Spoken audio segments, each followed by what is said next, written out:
कराओ।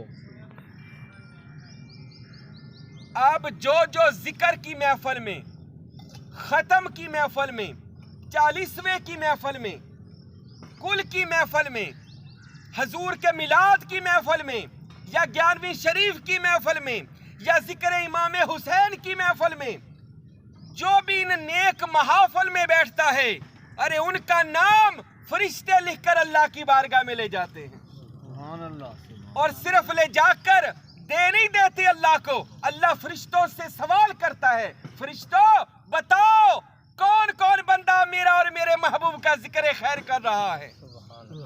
फरिश्तों से अल्लाह मेरा और आपका नाम पूछता है। और मेरे भाइयों, कितनी बड़ी खुशकिस्मती है कि अल्लाह की कुदरत की जुबान पर मेरा और आपका नाम आ जाए। फरिश्ते कहते हैं, मौला फला बंदा तेरे नबी का जिक्र कर रहा था, तेरा जिक्र कर रहा था, सुबहान अल्लाह कह रहा था। फरिश्तों, क्या उस बंदे ने मुझे देखा है?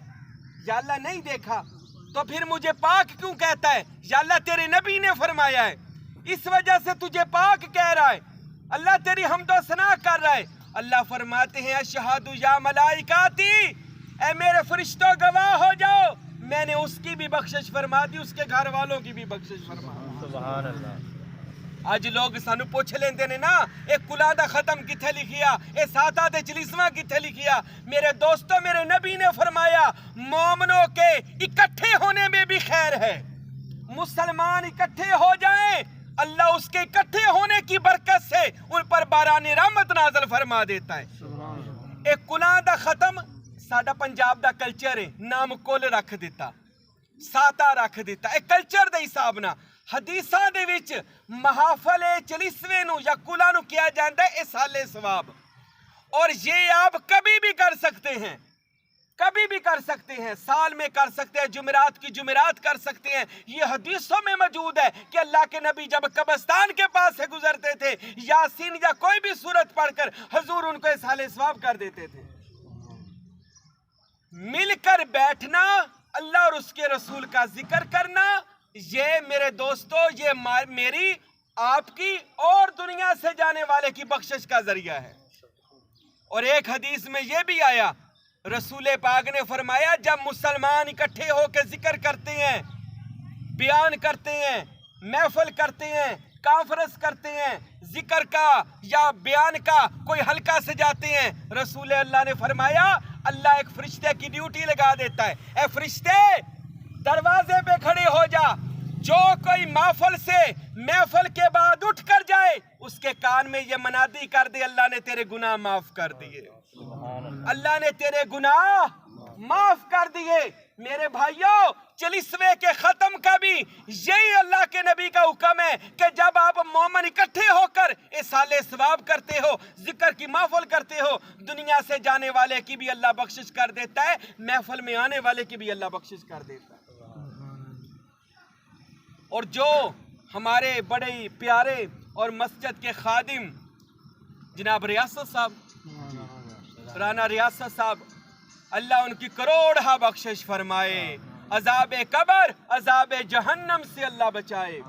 वो मस्जिद के खादमीन में से थे, नमाज पढ़ने वाले, कुरान पढ़ने वाले। मेरे भाइयों, मेरे और आपके पैगंबर जनाब मोहम्मदुर रसूलुल्लाह सल्लल्लाहु अलैहि वसल्लम से एक सहाबी ने अर्ज किया, या रसूल अल्लाह, हज करने की तौफीक नहीं रखता, आका मुझसे सही और तवाफ़े काबा नहीं होता, मेरे नबी मैं क्या करूं?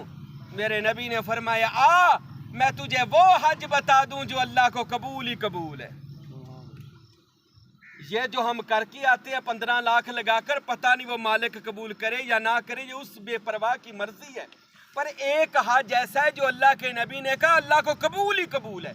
और हज का सबसे छोटा दर्जा ये है कि बंदे के सारे जिंदगी के गुनाह माफ हो जाते हैं। अब हज सुनिए, बड़ी मशहूर हदीस है, मेरे और आपके महबूब ने इरशाद फरमाया, ए मेरे सहाबी, क्या तेरे वालिदैन माँ और बाप जिंदा हैं? जी या रसूल अल्लाह, मेरे माँ बाप जिंदा हैं।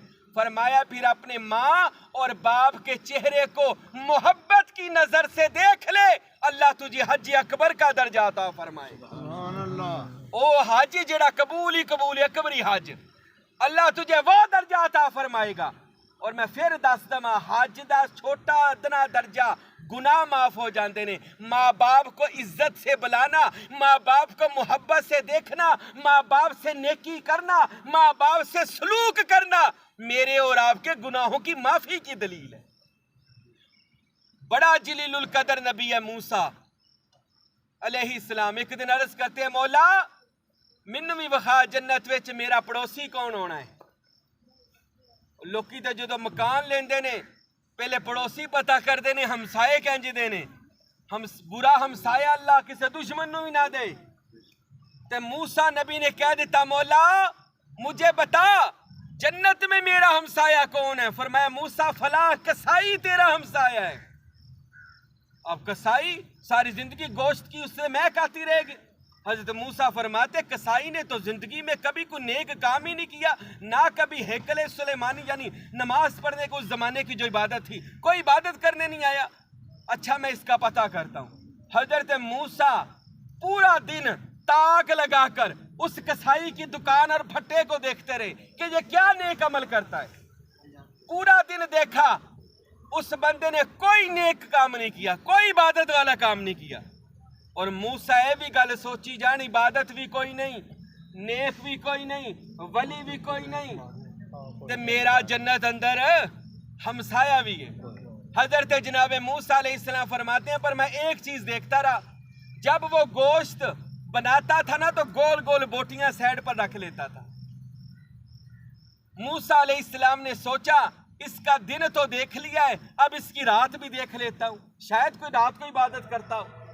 حضرت موسیٰ علیہ السلام اس کی طاق میں اس کے گھر چلے گئے۔ اب اس کے گھر میں موسیٰ نے کیا دیکھا؟ وہ بندہ اپنے گھر گیا کسائی، وہ گول بوٹیاں دھوئی، ابالا گوشت بنایا، سالن بنایا، روٹی بنائی، اور ایک اپنے کمرے میں گیا اور کمرے میں جا کر موسیٰ فرماتے میں اس کے گھر چلا گیا، جا کر کیا دیکھتا ہوں اس کے بوڑھے ماں باپ، منہ میں دانت کوئی نہیں ہے، اور وہ پہلے اپنے منہ میں چباتا ہے پھر اپنے ماں باپ کو روٹی کھلاتا ہے، وہ بوٹیاں کھلاتا ہے۔ حضرت موسیٰ اللہ کی بارگاہ میں چلے گئے، یا اللہ میں نے تو کوئی نیک عمل اس کا نہیں دیکھا، ہاں وہ اپنے ماں باپ کو روٹی کھلاتا ہے رات کو۔ اللہ کی آواز آئی موسیٰ اس کے اس عمل کی وجہ سے میں نے جنت میں تیرا ہمسایہ بنا دیا۔